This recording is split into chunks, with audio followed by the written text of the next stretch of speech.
Hello, welcome back to my channel. My name is Sarah and I am coming at you with 12 books I want to read in 2022. I live next to a train.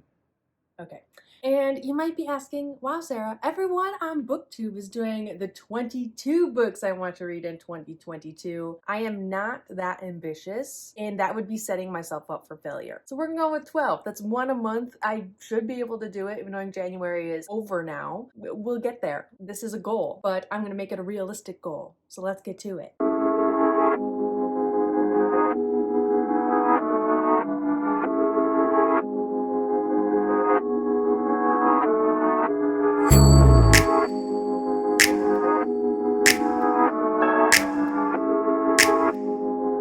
Okay, so some of these books that I'm going to be mentioning are not new or old books specifically. Some are books that I've been putting off for years, like literal years, actual years. Since I started BookTube, I have bought these books and have never read them. Story of my life. So BookTube consumerism, it gets me. I'm not one of those people that are like, you have too many books that you don't read, blah, blah, blah, blah, blah. I'm guilty of it. I don't care what you spend your money on, but I need to read some of these books that I've owned for a while now. So the first book on this list is, okay, a lot of these books on this list are either popular or used to be popular. So this first one is The Diviners by Libba Bray. I know this is like a historical fantasy, sci-fi something. I have Goodreads. Historical paranormal.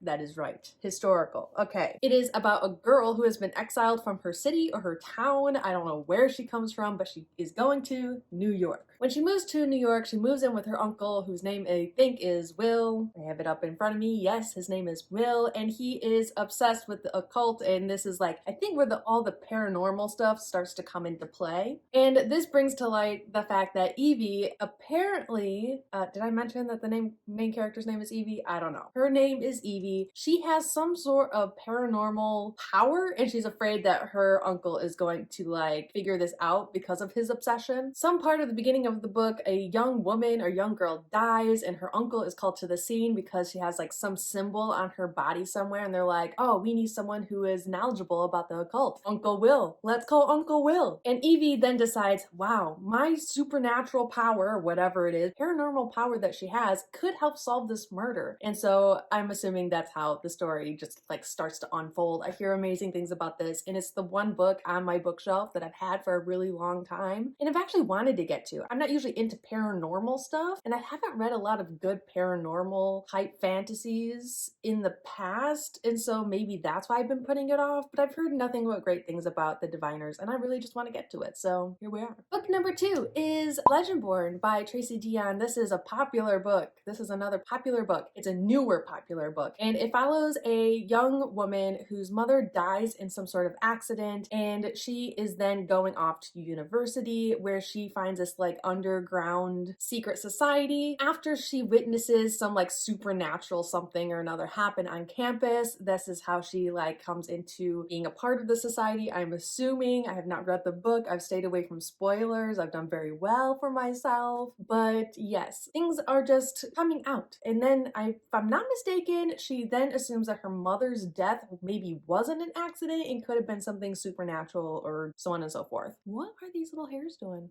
I tell you. Also, if I'm not mistaken, this is a King Arthur Merlin sort of retelling sort of book, but just set in the present day university setting with a young woman who witnesses supernatural things happening on campus after her mother's death. So yes, I hear fantastic things about this book. I don't think I've seen a single bad review of this book, and so I'm really excited to get to it, hence why it's number 2 on this list. Number 3 is The 100 by Cass Morgan. I have been putting off reading these books since I finished the TV series. The last season was total and utter garbage. I hear the beginning books aren't awesome as well when it comes to like representation and such, and some of the terminologies used and some of the verbiage and yeah, all of that. I do hear it does give us an end ship, or maybe the end ship that all of us were kind of rooting for while watching watching the TV series. I hear that the books and the TV series really just diverge away from each other at some point and are like totally different. But this is one book I've been putting off for a really long time and I should just get to it. But it follows a society who are living in space, and they have been for a very long time after nuclear warfare has like decimated the Earth as we know it. And their airship is running out of air for people. And so they want to know, or they want to figure out if the Earth is now inhabitable again. And so they send 100 delinquent children who would have otherwise been floated, sent off into space on their 18th birthday as like the death penalty when they like break a rule or break a law. They are sent out into space because we can't have people who break the law or break the rules taking up precious oxygen for those more worthy citizens of this spaceship, basically. Not the point. They send 100 children down to Earth for, as far as they know, to die. But I guess what's one death penalty to another death penalty? But yeah, they send 100 children down to Earth to see if it's livable for the rest of them, because otherwise they're all going to die. And it's a whole book series, so Earth somehow seems survivable since there's a whole book series, right? But anyways, yes, The 100 by Cass Morgan. We will not get into my feelings about the TV show because up until like season 5, I was really there for it. So dedicated. I was a dedicated viewer. Okay, moving on. Next is Flamecaster by Cinda Williams Shima. And this one has been on my bookshelf for quite some time, but I have not read it. And I have multiple books from this author and have not read a single book from this author. So, but it follows this, I think, young woman maybe, and she is a healer, but she also has this taste for revenge. Something has happened to her in her past where she's like super vengeful, and that is like really interesting for a healer and being vengeful at the same time. Seems kind of contradictory, but I am interested to see how that like unfolds and how that came to be and so on and so forth. Please hold. I was going through caffeine withdrawals yesterday. Not pretty. Flamecaster. Okay. Maybe it's not a young woman. Maybe it's a young man. The son of the Queen of Fells, Ash, is forced into hiding after a series of murders throws the queendom into chaos. So the son of Queen, Ash. It follows a young man. I guess I should have assumed, but most YA fantasies follow a young woman. Well, let's move on. It sounds like his revengefulness, is that a word? Revengefulness comes from the fact that he was forced into hiding and like all these like murders were happening in his kingdom, because that would make him a prince, would it not? Son of the queen? But anyways, yes, even in the synopsis, as a healer, can Ash use his powers not to save a life, but to take it? That's the question I'm having for all of you. That's the question I have for me. Can he do it? Okay. A young woman is coming into play. This may be dual perspective, maybe a different like dual POV kind of book, but it looks like there is Jenna, and she has been born with some sort of mage mark or magic mark on the back of her neck. Back of her neck. Please. Okay, yes, on the back of her neck, makes her a target of some sort. But the King Guard launches a relentless search for a girl with a mark like hers. Jenna assumes that it has more to do with her role as a saboteur than any birth-based curse, though Jenna doesn't know why she is being hunted. She knows that she can't get caught. I'm assuming Ash and Jenna cross paths of some sort. I'm sure they come together, because if it's dual POV and both of their names are in the synopsis, I'm assuming their paths cross at some point. So, very interested. Honestly, before I just read that synopsis to you and myself, I had no idea what this book was about. It's been that long since I've put this book on my TBR. So here we are. I should read it this year. Okay, the next one is And I Darken by Kiersten White. And you know what? I'm going to be completely honest with you. I have not been a huge fan of Kiersten White's books or series or writing in the past. The last book that I liked from her was Slayer. Slayer? Is it? I'll put it up. Slayer. I'm really not enjoying what my hair is doing. Slayer. And I liked it. It's a duology. I despised the second book and it ruined the whole thing for me. She has like this paranormal-y also trilogy that I read the whole thing, was not into it. But I hear great things about And I Darken, and I own it. So I'm like, this is going to be probably my last chance for this author. I like the premises of her books. I like the ideas that she has for them. I just don't necessarily like the way she executes them. and sometimes her writing style. So this is last chance for Kiersten White, but it follows two siblings. One, the main character is a princess, and then she has her very sweet, kind, younger or older, gentle younger brother, but they are ripped from their kingdom or wherever. Their father abandons them in some like weird court, and then they are used as pawns. And the main character, she is known to be ruthless and harsh and so on and so forth. And the mirror image of the sibling should be really interesting, the gentle younger brother and then the ruthless older sister, but they are used as pawns for whatever reason. I'm sure that would give away some of the plot. I don't like going into knowing a whole lot about things, but I'm really there for like a ruthless like princess that's been ripped from her kingdom and her family and everything that she's known. Pretty sure some part of this book probably has to do with how she has to protect her younger brother and what it really means to be pawns in someone else's like court or kingdom. I'm assuming she's vengeful and wants to get back everything that's been taken from her. But yes, that is this one. The next book has been on my physical TBR around the time I started BookTube. It was near the beginning, so a few years at least, and that is Everless by Sarah Holland. And this book has been here forever. I know it has to do with, I think, time and blood. Time and blood. Been a few years. Please hold. Okay. In this kingdom, the currency is blood. So time is currency extracted from blood, bound to iron and consumed to add time to one's own lifespan. So the currency, instead of cold hard cash, is your blood apparently. The rich tax the poor, and I'm assuming their taxes come in the form of blood, to extend their own lives by centuries. Ooh, politics, blood politics. I'm here for it. Okay, no one resents these people more than Jules Ember. A decade ago, she and her father were servants at Everless, the Girling's estate, until a fateful accident forced them to flee into the dead of the night. When Jules discovers that her father is dying, she knows that she must return to Everless to earn more time for him before she loses him forever. No wonder I picked this up. It actually sounds really good. I do know that Sarah Holland has recently come out with a new series or duology or trilogy, I'm not even sure what it is, and they have really good reviews, but this was the one I'm like really excited to get to. Yeah, now I remember why I bought the book. It sounds absolutely amazing. It sounds like something totally up my alley. Okay, the next book is Children of Blood and Bone by Tomi Adeyemi, and this book has also been on my TBR around the time since I've started BookTube, and I put it up for a really long time, and when I decided I was finally going to pick it up, book 2 came out and I was hearing horrible reviews about it. Some of my most trusted friends here who absolutely adored book 1, despised book 2, and that stresses me out. But I've owned this book for a really long time. It's on like my first adopted TBR video that I can link down below if you want, but I'm just like, I know it is an African-inspired, like Avatar: The Last Airbender inspired story. I don't know much more about it. I know there are different people, I think different clans if I'm not mistaken, and it has to do with elemental magic. I love elemental magic. It's probably my favorite magic type fantasy books. I love elemental magic stories, and there's just something about elemental magic and stories, my fantasy magical stories, that I just love to see. So though I don't know a whole much more about this book, I am still really excited to get into it because it is an elemental type book. I'm just like, give it to me. But yes, this book has been really popular for years, and so I'm not going to go much more into it. And this video is getting long, so here we go. My laptop is dying. Please hold, I need to plug it in. Okay.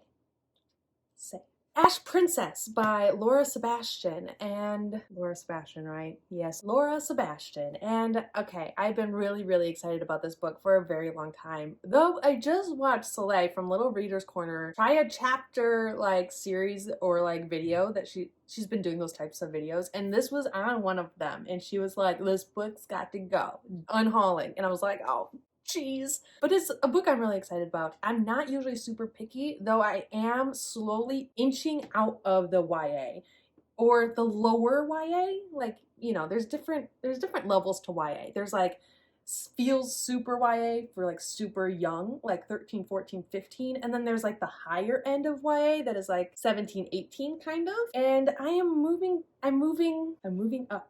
The younger YA just, I don't think is there for me. I have really fun with middle grades and higher YA, but that like lower YA, I'm just, There's something about the characters where I'm like, I know I was this stupid when I was younger, and I would make all these really stupid decisions that the characters are making, but now I'm just like, how can you think like that? And yeah, so here we are. But Ash Princess, what is it doing? I don't understand. This bad habit of putting my hair behind my ear anyways. Ugh, jeez. Okay. Okay, so there is not much I know about this book. What I do know about this book is that it is following a young girl who, at the age of 6, yes, at the age of 6, her country was invaded and her mother, the Fire Queen, was murdered before her very own little beady eyes. And when her mother was killed, when her my foot is falling asleep, when her mother was killed, when her land and kingdom were taken, her very name was taken from her, she is deemed the Ash Princess, which is supposed to be like a title of shame because she is now these like new conquerors, like basically prisoner. That is what I know about it. It sounds really good, and hopefully this book is on the higher spectrum of YA where it's not meant for like 13 or 14-year-olds, but I guess we'll have to see where we end up. But I have high hopes and expectations nonetheless, so I don't know what to tell you. Okay, the next book we have is From Twinkle with Love, and this is by Sandhya Menon, if I'm not mistaken. And this book, it was, I think, my first Owl Crate book, and I'm so bad at reading books from subscription boxes for some odd reason. But I'm pretty sure it was my very first one years ago. And from what I know, it is following a Indian American who is living with the stress of being an Indian American, having an Indian parent or parents, if I'm not mistaken. So expectations are quite high. And all she wants to do is be a filmmaker or a photographer. I feel like it's a filmmaker. And there is, I think, some sort of like love triangle thing going on. I'm pretty sure she is like in love with this guy, but then starts working with his brother, and maybe she starts liking his brother. I don't know. But I've been trying to read a little bit more contemporaries, because if I read too many fantasies, even though it's my favorite genre, it's my go-to genre, it's the genre I want to read all the time, if I read too many in a row, I get a little, how should I say this? I enter a reading slump, and it's just really difficult and like not for me, and that's not enjoyable. So I was like, Sarah, this year you should try to read a few more like contemporaries or like historical fictions or something like that to really break up those fantasies. And so that is especially why this is on this list. Also because I paid for it and I need to read it. I haven't heard a lot of things about it, but from what I have heard about it, I have heard pretty good things. I know there's 1 or 2 sequels out as well. I don't know if it's an actual series or if it's just like companion novels, but I do know there's more to this series, and I'm kind of here for it. Okay, this next book is on this list because though I haven't read it, though I own it, I have not read it. I own it, have not read it. It's on this list for the sole purpose of, one, I've heard amazing things about it, just absolutely amazing things about it. It's a lot of people's like favorite book, but it's on this list because I have a few booktuber friends or just friends in general who have read this book and they know my reading taste and they go, Sarah, you will be obsessed with this book. This book is for you. It's your reading taste in like wrapped up in a pretty book. And I was like, oh, okay. I've heard it multiple times, like 4 or 5 times from like 4 or 5 different people where they're like, Sarah, you would love this book. And I was like, oh, like now the expectations are really high and I feel like that's why I keep putting it off. But yeah, it's The Gilded Wolves by Roshani Chokshi, and I need to read it. I know it follows a group of people. I think it's kind of like a found family thing. I don't agree with comparing books, but people say it's a lot like Six of Crows in the fact that it is some sort of heist book and there's found family. That could be like hundreds of books out there, but people like to compare things. I get it. Comparing things on BookTube is like the thing to do. That's what I've taken. That's like the base level of knowledge I have for this book. There's some sort of heist. It's they're looking for some sort of device or trying to steal some sort of device, and it's some sort of found family. And I've heard there's more romance in here than there is in Six of Crows, which is one of my main complaints about Six of Crows, actually. I wasn't sold on Six of Crows like most of BookTube was, so you know, I don't agree with the comparisons, but maybe this would be the book for me, because Six of Crows, I know it's BookTube's sweetheart. I know it is, but I'm not sold on it. I like the TV show better than I like the book. and I'm gonna leave it at that. But this is historical as well, 1800s, late 1800s, I think, set in Paris, France, Paris? I have Goodreads up, I should look. Okay. Together, they will join Severin as he explores the dark, gritting heart of Paris. Paris, okay. What they find might change the course of history, but only if they can stay alive. So there's that. I don't want to know any more about it. I don't. I want to go in and just be pleasantly surprised, hopefully. But here's the Gilded Wolves. Next is To Best the Boys by Mary Weber. I love Mary Weber, and we're going to circle back to the fact that I love elemental magic. The first series I've read from Mary Weber, the actual series that got me into adoring elemental magic in my book series, was Mary Weber, and this is not an elemental book. I'm pretty sure it's also a standalone, but it is To Best the Boys. It follows a young woman who enters a competition for reasons I can't remember, and I think only boys are allowed to enter this competition. So she is the only female and she has to best the boys. I can't remember exactly why, and part of me doesn't want to know why because I don't like to know a lot about my books going in, as I've said multiple times in this video, but I picked this up because I love Mary Weber now. She is an auto-buy author for me, hands down, right away. I see a new book and I'm like, gotta get it. Yes, I need to read this book. I'm really excited about it. I want all the girls to beat all the boys, to best all the boys all the time. And the last book, I'm possibly saving the best for last. I hear amazing things about this book. I've been wanting to read it since it came out, which has been a while because its sequel is out.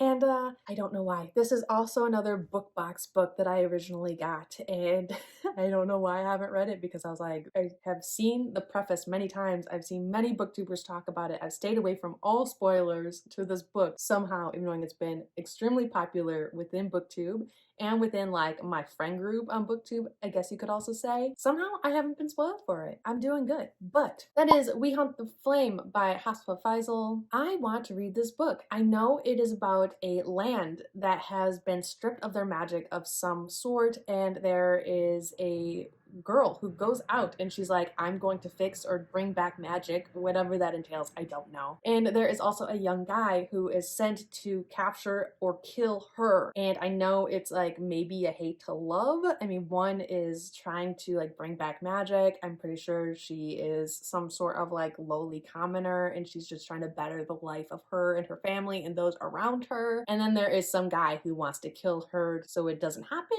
maybe? I don't know, but I just hear amazing things about this and I want to read it. I am getting FOMO and I need to read this book, and it's one of the 12 books I want to read this year. One of the 12 owned books I want to read this year. And so here we are. Those are all 12 books. Let me know. A lot of these books are quite popular or have been popular in the past here on BookTube. Let me know what you thought about any or all of these. Which one I should maybe start with, but which one I should maybe put off. If you know my reading taste, which one you think I may like or not like. I'm gonna read all of them regardless, but yes, please let me know. And yes, I have plans today, but I am going to have a vlog coming up right after this video, a few days after this video. So please like, comment, and subscribe down below if you haven't already. Hit the bell button for notifications. I do upload sporadically right now, but I am trying to get onto a system for getting my consistency back. So here we are. I hope you enjoyed. Again, like, comment, and subscribe down below. I need that engagement, and I'll see you guys all in the next video. I love. Bye.